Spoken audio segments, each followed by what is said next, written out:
What are you going to do with your life? If you're anything like me, you're probably sick of being asked that question. Like, I'm married with 4 kids and I'm still being asked it. For some people though, their answers are on the tip of their tongues. I'm going to be a doctor. I'm going to be a marine biologist. I'm going to be a pilot. For me, explaining what I do often causes an interesting reaction. I talk to people about God and faith. Now sometimes I love this because it opens up a conversation about what we believe, and other times I dread it because I'm afraid of being labelled a fanatic or a holy Joe.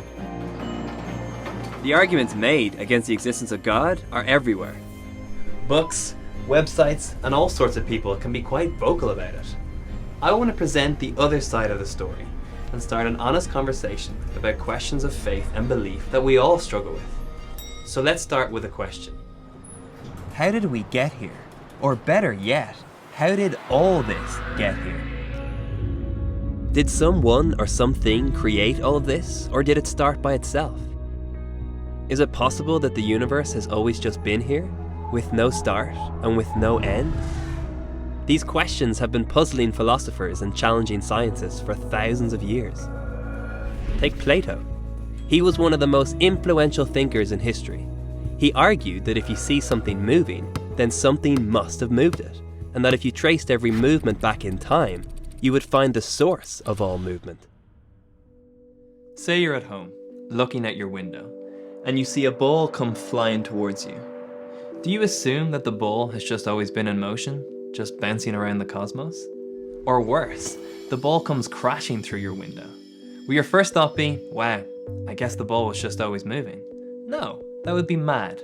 You're more likely to think about the cause behind what's just happened. Or suppose you find something unexpected in your room. You don't think, I never noticed this before. You think, how did this get here? It's part of our curious human nature. The question of how always leads to the question of who. Who left this in my room? Who broke my window?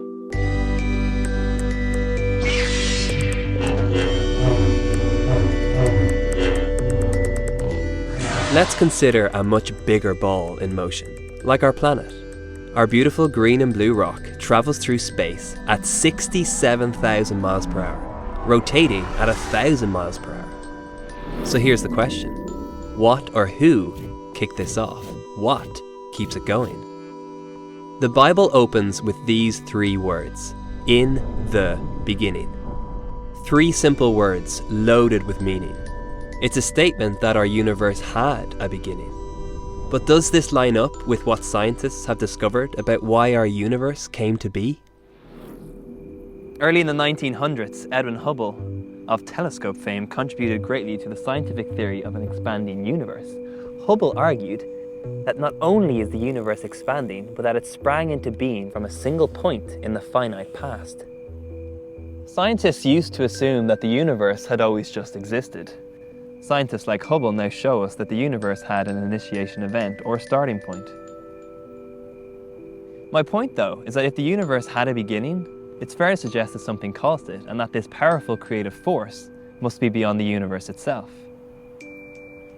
For me, it seems that both science and faith recognize the possibility of this powerful creative force. If this force is God, it might go a long way to explaining why we're here and how we're even able to have this conversation.